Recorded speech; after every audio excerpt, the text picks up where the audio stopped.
back to another episode of the Blaque Koffee Comics podcast. How are you doing today? I'm chilling, putting the paint where it ain't. It's the same old when you're just this cool, you know what I mean? You're cool. Oh yeah, exuberantly so. Oh. Asking that question implies that you don't know what cool is, even if it was standing right in front of you. Wow, but you're sitting down. Touche. Yeah. But I'm so elevated in my circumstance that I don't have to stand. You know what I mean? No. Done. Yeah. Anywho. No? Oh, you thought you was gonna win that? Nah. I could. We could go back and forth, but this is not the listen to space whatever spout off ridiculousness. This is the Blaque Koffee Comics podcast. So it is. I am one of your amazing hosts, Blaque and Kulture, and with me is your other amazing host. Yeah, go ahead and pause before that amazing for emphasis. Yeah, this is absolutely Space Lloyd 8 of Space Case Camp and Space Lloyd Gaming. So talk about everything in general and nothing in particular. Yo, you didn't have to introduce yourself that much. Good. All you had to say was just, my name is Space Lloyd 8. My name is Space Lloyd 8. Oh my gosh. Yeah. You're so annoying. Yeah, you feel better? No, I don't. Good. Not feel worse. If you guys are wondering where you can listen to this amazing podcast, you guys can check it out on Spotify or YouTube, wherever else I decide to post it. And as we move into episode 2, as far as coffee goes, this time I am drinking Maxwell's finest $6 coffee with my favorite Walmart $2.38 creamer. It is very cost effective. It may not be fancy, but it does in fact get the job done. Oh, most indeed. Expensive does not equal higher quality. Higher price does not equate higher quality. We even see that with some comics that we might even talk about today. That is very true. Honestly, I used to be a huge, I have to have fancy coffee kind of person. But then it was that moment when I first moved out on my own and I had to start buying my own coffee, and I realized coffee expensive. Hell yeah. It's super expensive. I don't have the money for that. So I decided to... Normally my grandparents would drink Folgers, so I thought Folgers was the pinnacle of coffee. But actually, I find that Maxwell's coffee just has a better overall taste. I think it tastes better when it doesn't have anything mixed into it. My personal opinion. Also, I could just be trash in general, but yeah, that's my coffee. How are you drinking your coffee? I'm taking mine black as always, hence Blaque Koffee Comics. One of us has to be true to the title, you know what I mean? But it's the same one. I take it as is because as a barista I did. And it's not like all baristas do that, because I knew plenty that would, make lattes, cappuccinos, frappuccinos, and alpuccinos and all of that. But for me, I just needed coffee for the coffee, because I learned to like the taste of coffee itself. Just no chaser. Every now and then I might have a little bit of sugar, but a latte isn't bad, but there's also nothing wrong with waking up like your parents used to before they had taste buds. Before they had taste buds. Yeah, before they discovered them, goddamn. Let's go ahead and just get right into the comics. I don't even have a follow-up comment for not parents lacking taste buds, so let's just get right into the comics. So the comics that we read this week are, what are they? I'm completely ill-prepared every time I do this. I'm really got to get better at this. Let me pull up okay, so we're doing Trill by Ann Piper. Mm-hmm. Ma by... Who is Ma by? Ma is by Jude, Ellison, S. Doyle. And then we're also doing Lady Mechanica, who is... Let me grab it off my shelf here. As she pulls it from the shelf. I am pulling it from the shelf. Lady Mechanica, who is by Benitez and Steigerwald? That's Steigerwald, right? My God. It is Steigerwald. Let me do the name. Yeah, Benitez Steigerwald. No, it's Benitez who wrote it, and then Steigerwald is who drew it. Yeah, but that's a Benitez Steigerwald combination, just like Black Space. Ooh, Black Space. That's awesome. Yeah. That's something. Yeah, look at that. So Joe Benitez and Peter Steigerwald made Lady Mechanica. But yeah, we keep coming up with random stuff. We don't have like 8 different podcasts, goddamn. One for every day of the week. I hope not. I would get really burnt out. You're kind of annoying to deal with after 2 days in a row. Aww. Let's get right into it. Starting off with, well, what do you want to start off with? We could talk about the black sheep. Let's always start off with the black one. You know what I mean? The black one? Yes, okay. Trill League. Oh, Trill League is so good. So freaking Trill League good. is it's like I genuinely cannot talk about Trill League enough. And I cannot give it enough praise because it really is that good. I think we say that. I think we're gonna end up saying that about every like indie black comic, just because like that we have that bias. But nah, for real, Trill League is dope, super dope. Without giving out too much away, Trill League is basically this. I don't want to say parody, but like it's a satire, maybe satire, but essentially what it is it's a play on black superheroes, play on regular superheroes like Justice League or maybe the Avengers, but all of the characters themselves, all the heroes are black.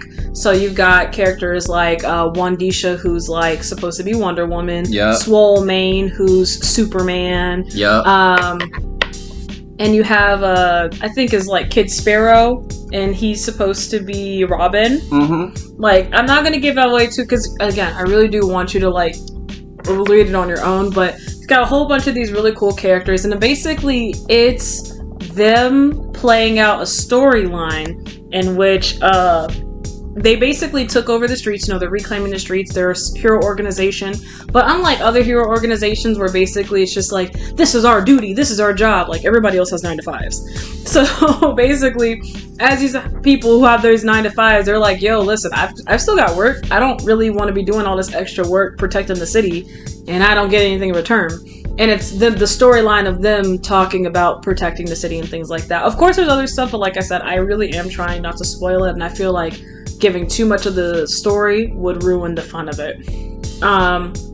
Highlights of the story, I think the art is super clean. Oh my gosh. So clean. Like, oh, it's so well done. And black people look like black people in it. Oh yeah. No Mr. Popo here. Hell nah. We won't talk about him. Super, super clean art. I also think that I really enjoyed the character designs. Like, the character designs give you like the essence of the character that they're parodying of, but also the characters still feel fresh. I love all the little Easter eggs in this comic. It's got, so the opening sequence, I just, little taste, there is a Naruto reference, and it is hilarious. Oh yeah. So good. It's great. One of the best Naruto references in comics I've ever seen. Absolutely love it. There is a Sharkeisha reference in the comic. Oh goodness. Also, there is a Shade Room reference in the comic. There's so much in there. Like it screams blackness. It has our culture built into it. It's just commonplace. Like all the little jokes, I'm like, I know that joke. Like from our culture, like the jokes pull from our culture. The references are like in whether they roasting each other or they into some drama. For like human black ass reasons. It's such a refreshing comic. And at the time of our recording this, there's only one, right? There's only one. Just one issue. From what I've gathered, and I do really want to reach out to Ann Piper and see if that will ever change. And by the way, his name is I think his name is Anthony Piper, but he kind of goes by Ann Piper online. From what I was like, I follow him on social media. The last time he talked about like what was next for Trill League, he expressed his want to turn Trill League into an animation. which I completely and under 100% respect, and I'd love to see it. Yeah.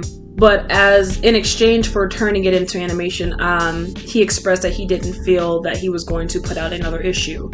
Of course, I could be wrong, but I think that's the last time I followed him on social media, that was the case. However, I'm extremely heartbroken by that. I'm not gonna lie to you. I'm heartbroken. I need another issue. I need volume 2 of Trill League more than I need anything else right now. Like, honestly, yeah, Marvel new movie, but Trill League volume 2, what's good? I need that. I need that yesterday. Facts. I need that 2 days ago. I need it last week. Factual statements all across the board, guys. I am thirsty and I am dry right now because I have no Trill League. And I let my partner read it, and his reaction to it, he was floored by it. He kept saying, "This is us. This is us. This is our book." And I was like, "Yeah, it is." Trill League really feels like, you know how sometimes when you read a book and you're just like, "Yo, that's something like my cousin would say. That's something I would say. That's how my mama sound." That's literally what Trill League is. Trill League is a book by Black people for Black people. It doesn't feel pandery. It doesn't feel forced. It doesn't feel like it's reaching. It feels very real. It feels very grounded. And it also doesn't feel like it has to preface the Blackness. You know, like there are some like comics or animations or media where without having a statement, it's all about, like, there's nothing wrong with them, but there's one, like, okay, we got a Black show, but it's a Black show that has to, it looks like it's talking to white people about the Black experience, you know? Ones that are like, no, this is a statement, we're specifically showing an all Black show, without even having to say or imply any of that. It's just commonplace and funny. Like, it's just regular. The things that appeal to us and appeal to the Black boy Joy in me, reading this one issue alone, was like, oh, this must be how white people feel when they see Superman. Right or wrong? Where it's just that normal. It's not saying, since I'm talking to Black people, I'm gonna make this Black joke. It's just, that was funny as hell. Yep. I feel like it's almost what BET tries to be sometimes. To get their ratings up, and then once we pay them, then they go back. I know what you mean. It feels like what BET tries to be. Like, it's just like, again, it just feels, it's such a natural comic. And it's, like I said, art is 10. Story is, like, the story really is 10. I haven't even gone into the story to just because of the type of comic this is. I don't want to provide too many spoilers because I want people to actually, like, you need to buy the book. You need to get a digital copy. You need this copy. You need to read it. Absolutely. It is that good. So yeah, Trill League, 10 out of 10. What would you, I feel like we need to put a rating system for let's establish a rating system right now. Okay. Like one to, like, say, like coffees, or like cups. Okay. Dark roast is bitter. So, you know, the bad ones would be like a deep dark roast, you know what I mean? So like dark roast, like, I don't know roast coffees. Medium, so, like, when I talk about roast, that's mainly for coffee. It's not like espresso drinks, right? Okay. So, dark roast, little to no caffeine, flat. You know, we could say, like, those are really bitter ones. Like, I could do without. I'm gonna need something else to accompany it, like things that can improve, right? Medium roast is, like, not too good, not too bad. Maybe we've just seen a lot of the same tropes before. It's kind of mid. Literally mid for medium roast. But blonde roast gets you energized. There's something new in there, which is pretty solid. But then you got espresso, where it's like, yo, this kicked off something new, unseen before. You take that however you want, as a latte, take it by itself. There was something so unique with it that it brought its own energy to your life to wake you up for the rest of the day. I like that rating system. So dark roast, mid, blonde, and espresso. Yeah. Well, in which case, this book is an espresso. This is an espresso book. It's an espresso ass book. It's an espresso book. Trill League, you heard it first, guys. Trill League is in fact espresso book. It gets 10 out of 10 coffee cups here on the Black Coffee Comics podcast. Absolutely. Moving on to the next book, we are going to be talking about Ma. And Ma, again, was written by, I've got it, I literally put it down for 10 seconds and then I lost it. Ma is written by Jude, Ellison, S. Doyle. And I'm gonna be real with you. Starting off, it was definitely a mid to dark roast book. Mid to dark? It was dark roast. Oh, okay. I mean, like, it was dark roast torture porn. Nah, it was definitely a mid to dark roast. And I'll give my... Okay, so here's my reasoning for calling it mid to dark roast. Maybe it's just because also I like building up comic creators, and I like, you know, I'm the kind of person that's just like always tries to give the best version, like always tries to support people and like give people a lot of leeway, because I know as someone who's making their own comic writing is hard. And making comics is not an easy task. And even with someone who has a budget, it's not easy. And it is always easier. And I'm not discounting it, because I always remember, as a creator myself, it is always easier to critique than it is to create. Correct. So, and I keep that in the back of my mind when I say it. So I will say I see where they were trying to go with the book. Just for context, to kind of give you a brief overview of what Ma is. Ma basically follows the story of two sisters. One sister who, I think her name was Catherine. I actually have the comic on me this time. I really need to take notes before we do this podcast. We should. From now on, we will take notes before we do these podcasts. But for now, there's basically, it's like their names don't even mean much, honestly, which is why I'm going to say it's mid to dark roast. So there's one sister, she's like the light, bright, bubbly sister. She basically is a stay-at-home mom. She has a son. She has a husband who takes really good care of her. Then you've got the other sister who's basically gone through the worst traumas ever consistently. And because of the traumas that she's gone through, she's kind of just really dark and gloomy. And you can tell she's definitely very hurt. But in an effort to reconnect with her sister after the most recent traumatic experience her older sister went through, the baby sister, the bright and springy sister, she decides to take her to basically this women's retreat. And at this women's retreat, these women are supposed to basically, you know, all the self-help books, the medicinal, meditative retreat type books that you see, all the ads, go on the 10-day cruise, reconnect with your inner self, invigorate your inner goddess, that kind of retreat type deal. It's an all-female retreat, and when they get there, things start to take an odd turn. People are not who they say they are. Things are not as they seem at this retreat. So yeah, that's basically the overall storyline.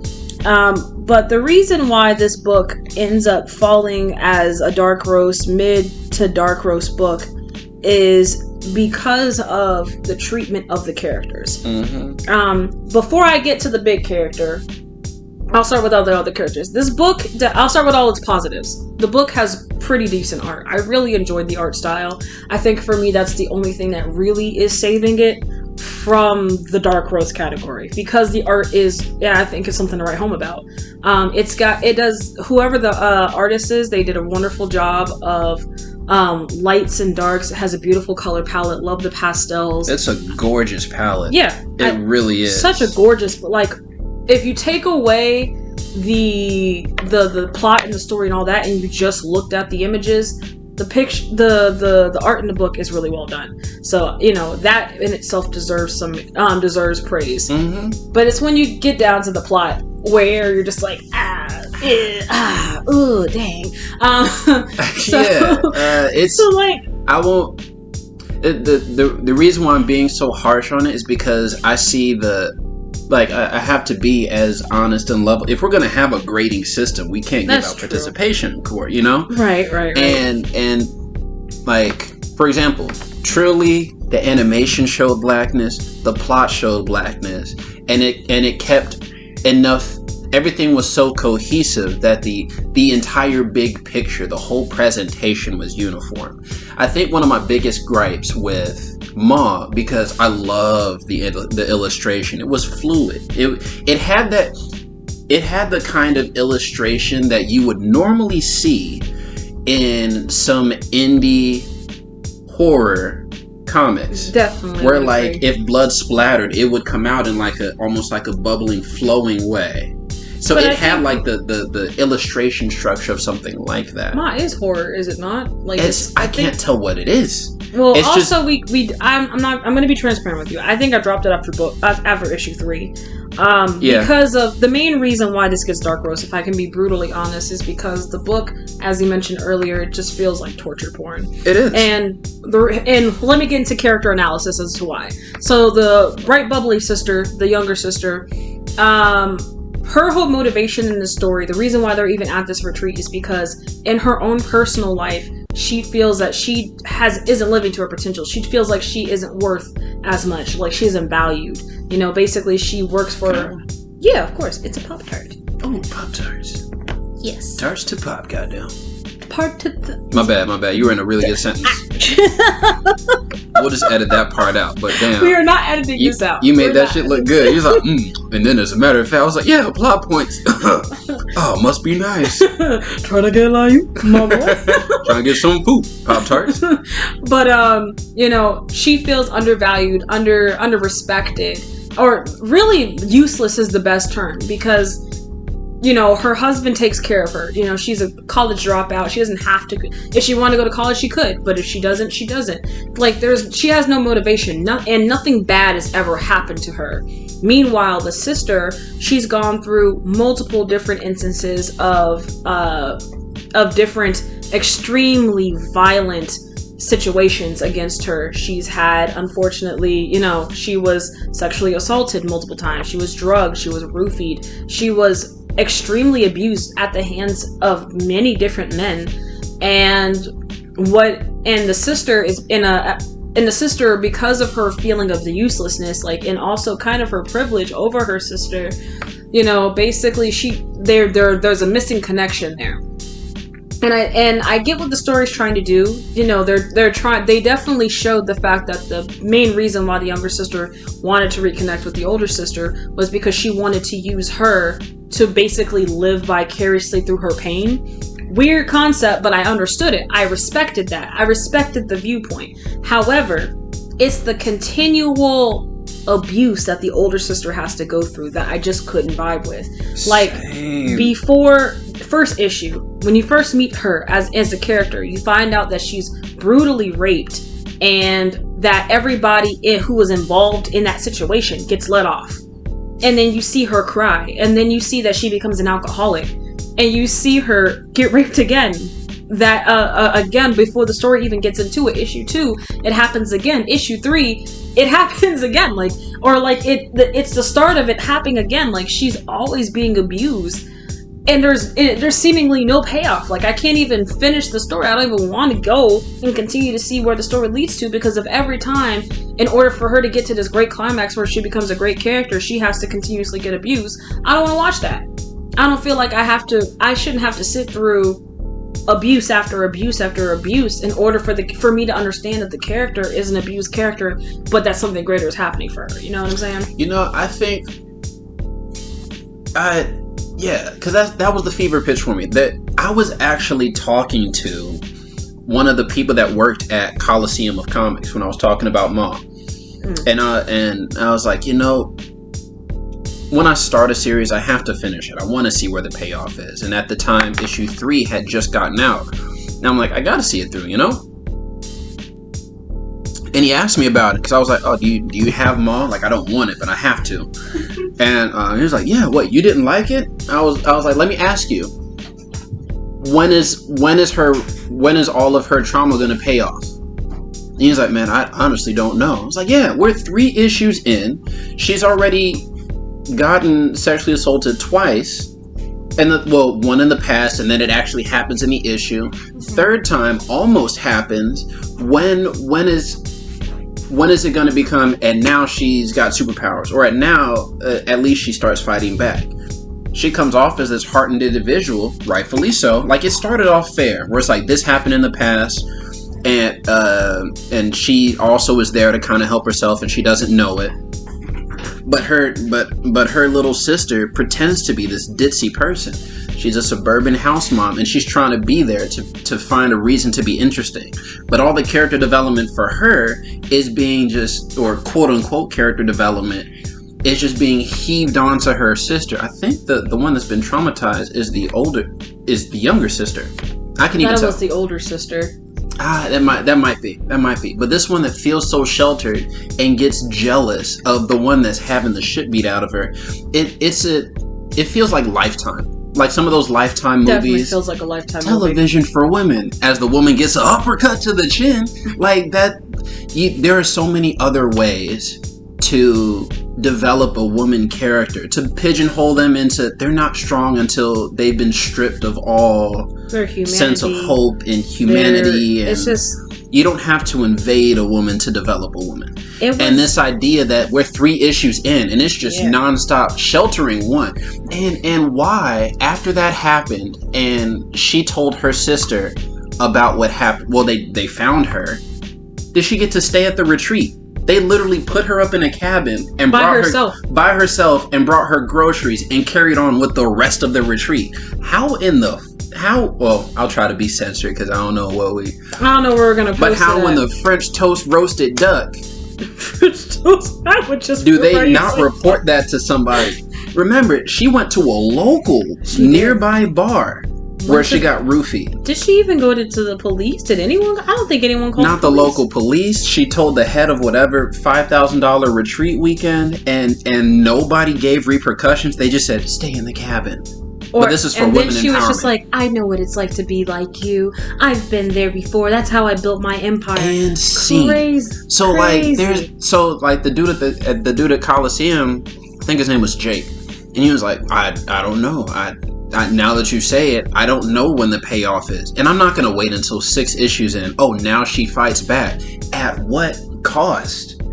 You know, one sister is boring. Like, she sits in a circle where everybody's sharing their trauma. That was cool when they were like describing it. Like, one was like, I held this totem and I wish that this would happen to him, or I saw in my dream that I was free and he was being eaten alive, and it turned out he actually was eaten alive. I was like, okay, there's a little plot for something actually happening.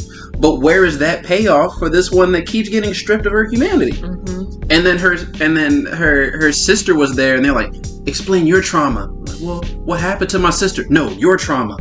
I'll pass. Because she didn't have any trauma. So this one that's like, oh, I'm so sorry that all this is happening to you. And this other one's like, well, shit, you can have some. Help me. It didn't give me enough to want to see it go. Like, it just kind of stayed at the issue 1. One's getting the shit beat out of her. Issue 2, same one getting the shit beat out of her. And now being isolated in a cabin while everybody else gets to live. Issue 3, same shit. But now she steps out and it almost happens again. And then maybe something happens. It wasn't enough of a cliffhanger to pay off. And I'm tired of, as coming from a guy, I recognize that there are better ways to develop women besides a man beats down on a woman enough and then she gets powerful. Like, there are just better ways to do it. It's extremely triggering. I'm not even gonna lie to you. Like, as I've never had anything like that happen to me, but it was really triggering. I felt very uncomfortable reading it. It was, I honestly, I can't even suggest you to go read the book unless, and I'll say it was triggering, and I've read some fucked up shit. Like, I don't even have to, no blur. I've read some pretty crazy things. I don't even want to describe it because I've read some pretty crazy things.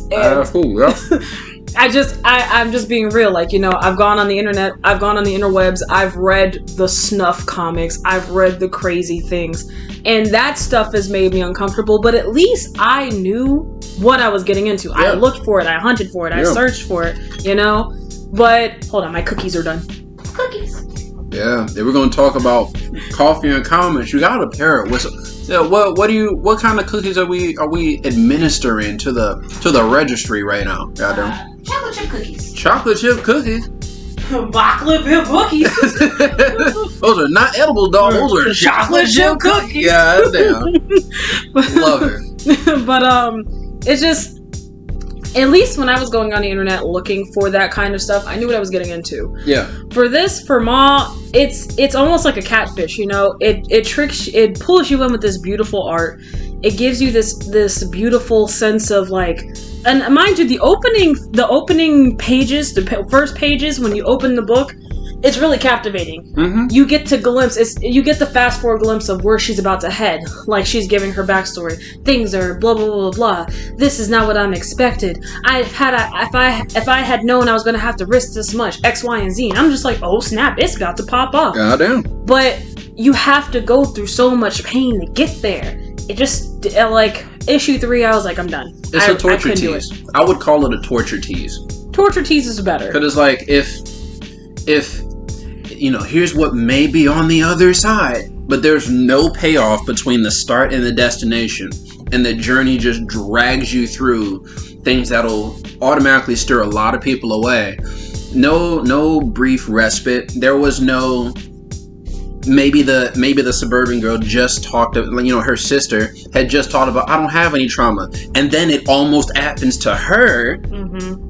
And she maybe wishes the same way she saw, like, that would have been something cool. If it was like she just got to that circle, everybody's talking about their trauma. She takes her token, or they give her the totem, and they're like, well, when you do have something to share, then come back.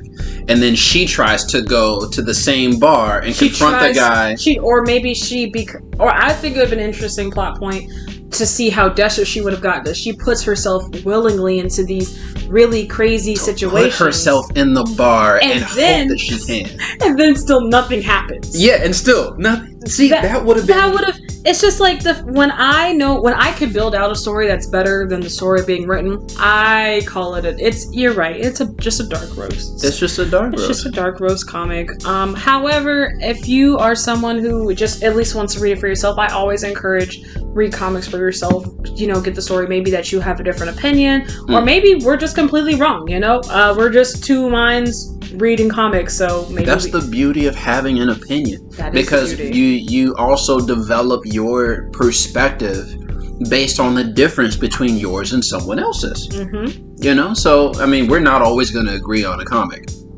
always. So we can find those differences, and in the middle of that common ground, you have a good ass dialogue where either way, the artist and the illustrator gets that highlight shown. Same way that people talk about Marvel versus DC. That's always done. Oh yeah. So to do the same thing for comics that you don't know about, that's the whole purpose here. So I mean, we just give a starting point. We're not the absolute truth and the end all be all. Read it for yourself if you want.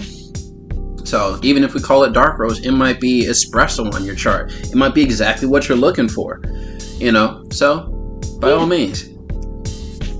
Just letting you guys know, just taking a moment in from the podcast to allow my partner to come on here and talk, because he borrowed the book and he has quite a bit to say about it. What did you think, sir, about Trill? The moment that this beautiful Afrocentric, just these beautiful characters, man, I am genuinely happy and giddy. You know how long it's been since I felt giddy reading like a comic? I'll tell you, because you don't know. Oh, okay. I'm just a random voice to that. I was about to say, neither of us studied. Neither of us studied. But no, I haven't felt this giddy reading a comic since, I would say, well, I guess giddy is the wrong word now, because some of it is going to get a little dark, but it's the death of Superman. Like, reading that issue, it was genuinely page turning, and I was invested. But these beautifully drawn characters, this he got the high top with the part in his hair. He got an actual hairline. Do you know how respectful it is to see a young black youth with a hairline with the parts in his already crisp. The fact that he's out here wearing actual name brand Jordans. Not just the generic, it's a smart sneakerhead. Like, wait, can I say that? Yeah. Sports sneakerhead ass shoes. It's, oh man, that's beautiful.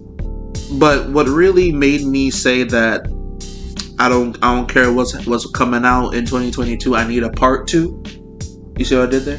Yeah. No, I don't think you hear me. I said in 2022 when I need a part 2. Do you hear me?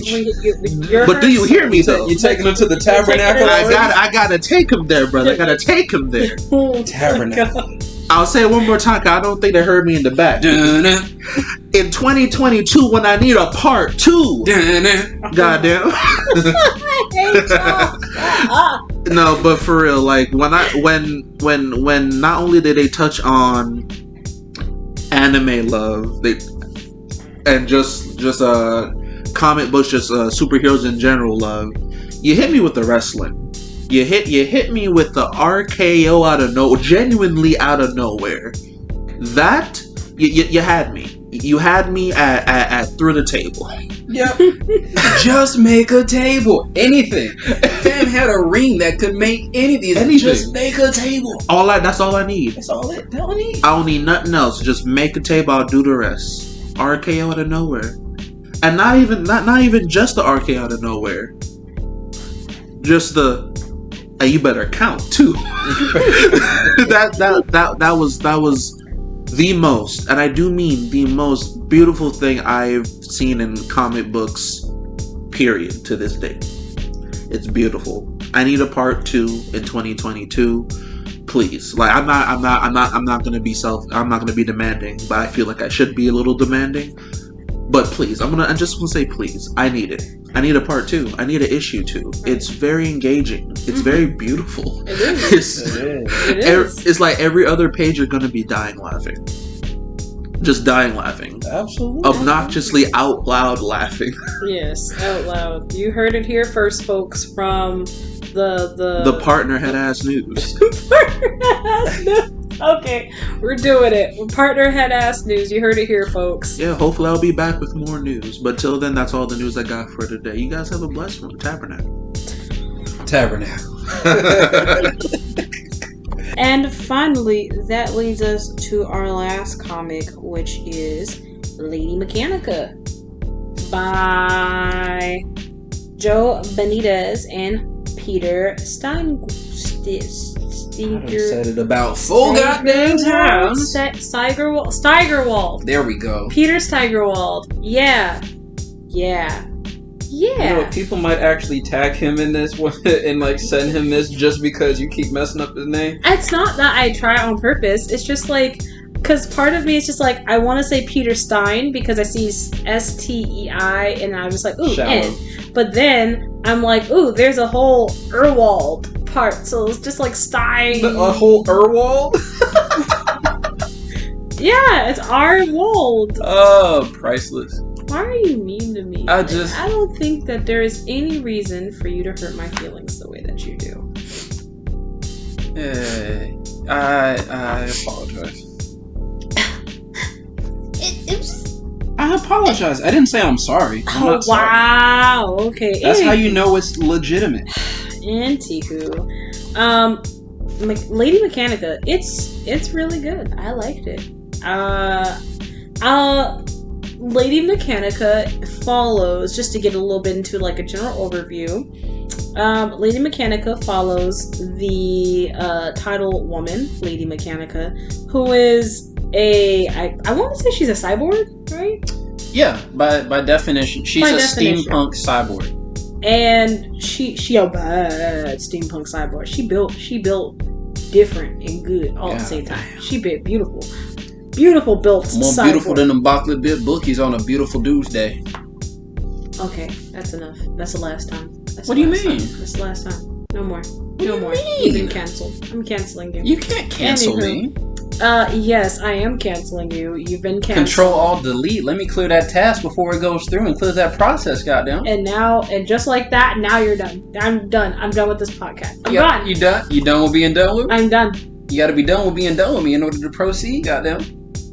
That's a double positive. Anywho, Lady Mechanica is about the titular lady, Lady Mechanica, who is, by all definition, a cyborg. And essentially, she is this amazing huntress, bounty hunter, assassin type person. Oh, she bad. Set in a steampunk version of London. Yeah. And it talks about all the crazy, kooky misadventures of Lady Mechanica and basically us figuring out about her past and about the people who are like her. Just a lot of fun information that we're finding out about Lady Mechanica. There's also some really cool creatures. I love the fashion in this book. As someone who really appreciates like a good fit, everybody is fitted to the nines in this book. There's a phenomenal wardrobe that it gives. I gotta say, I like the fact that we're transitioning from Ma to Lady Mechanica, because you see the difference between a story that's like, oh, it's gonna depend on the trials they go off with no payoff, compared to, I mean, and don't get me wrong, again, both of them, they, as an artist, you gotta be, when you critique something so delicate as someone's intrinsic art, as an indie comic, as in this is all that they have to present to the world, it is. This Lady Mechanica is one that you don't wait for the payoff.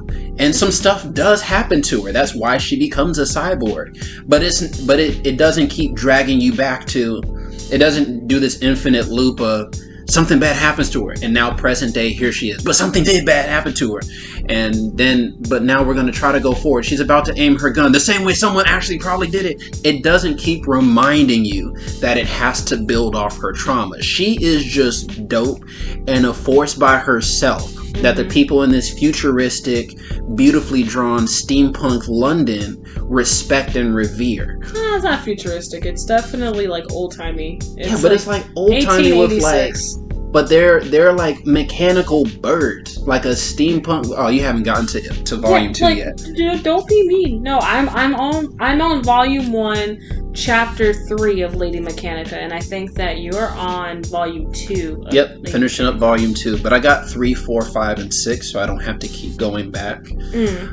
But she fights. She wins. She fights. She wins. She's caring. There's a heart there. She's complex as a character. I feel like Lady Mechanica definitely has some well-roundedness to her. Also, she doesn't feel campy or Mary Sue-ish. Yeah.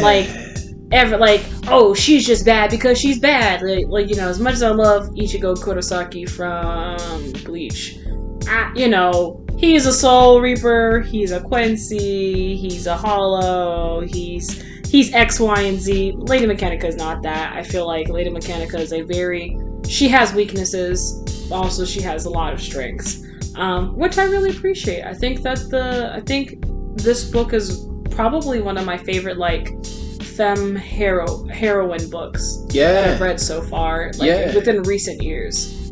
Absolutely. Definitely appreciate, like I said, I really appreciate the art and the wardrobe. Like, as someone who loves fashion, like, I just love looking at pretty people and pretty things. Like, Lady Mechanica just gives you all these amazing fits. Everything is just, it is gorgeous. And also, I love how statuesque the characters are. Like, Lady Mechanica just gives me very, like, she looks like she'd be a bomb figure to have on your shelf. She is just so well, like, her character design is beautiful. I am simping a bit. She is waifu. Oh yeah. I love her. I would definitely have like a mini model in the background for streams or podcasts if we ever do video for it. She just fits aesthetically into like what you need, and you didn't even know you need. Goddamn. Oh yeah, she's really cute. I love it. I love Lady Mechanica. Another thing I really enjoyed about the character design is, I was telling John, it's like, I know it's steampunk, but it gives me vampire vibes, and I love dark fantasy books. And first off, Lady Mechanica definitely is dark fantasy, but she gives me vampire vibes. I think it's just because of the way her character design is, because she has like black sclera with a red iris. But I don't know, she just gives, but also she has like bags under her eyes. So it gives me vampire, and I like it. I like it a lot. I like it. I don't think I have too much else to say about this book. Rating wise, it's definitely an espresso. Oh, it's absolutely espresso. It just introduces a heroine that like you don't even have to worry about rooting for, because it's not and that's not like a negative way, like, oh, you know she's gonna win. It's just, you just watch it. Mm-hmm. It's a comic that you can watch, and I could see it in like animation, but like the animation really has to pay off compared to the comics. Like, just holding if you see the cover art for Lady Mechanica, it sets itself apart. That's what drew me to it. Lady Mechanica, because sometimes I judge based on the cover if I'm looking for something new, instead of flipping through the pages, especially when I just go into a comic book shop. You're in the atmosphere itself. But the issue itself, from the cover art, it matches the art style on the inside, and all of it puts you in this like 17th century steampunk world. 17th? It would be 19th. 17th, 18th, 19th, 20, 28. Pick one. And I said it was definitely 19th. All right, fine. But it's all uniform, and it just it flows, it works. I love it. So I had to share that with. I had to share that one. Yeah. And it was cool to. It was just one that stuck out, like this kind of cohesiveness between the writer and the illustrator. When you see the harmony in Lady Mechanica. You can tell that this was a comic. This was a labor of love. Like, I feel that way also about Trill League as well. Like, it's a love. These are labors of love. Yeah. These are not just like, oh, I had this idea and I just have to get it out. This was like, this is a labor of love. This book means everything. This is my heart. This is like this is probably the best work I can do. And you can tell that Lady Mechanica is that.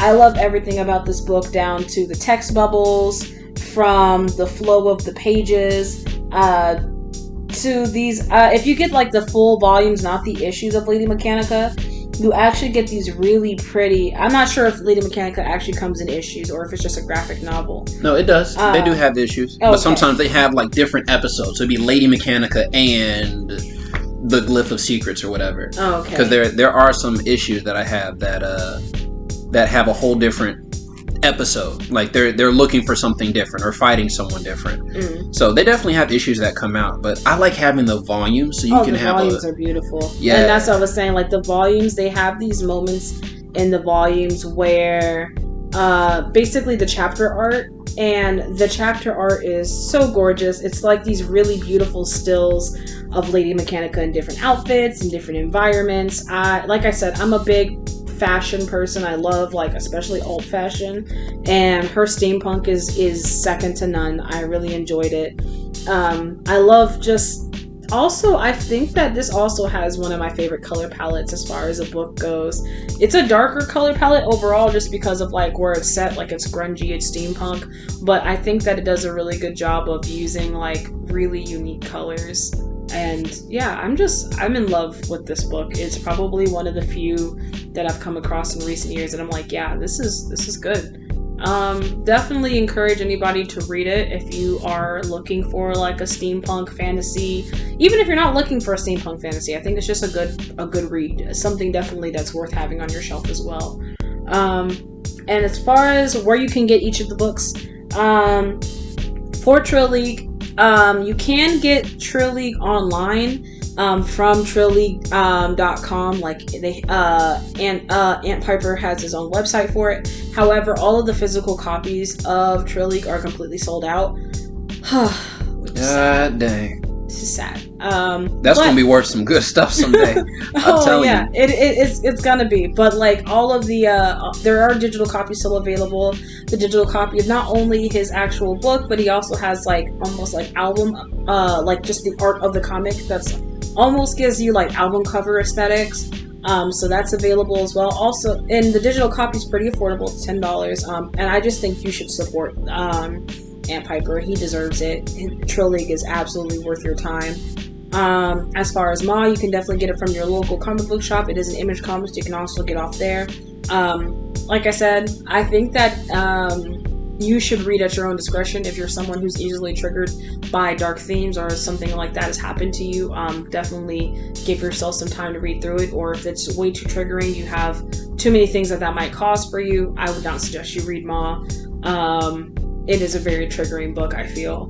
And then it's definitely heavy. It's heavy. It's a heavy one, so you have to go in with a heavy expectation. Yeah. And You know what? I could see maybe if they get to enough episodes or enough issues where they can make a volume.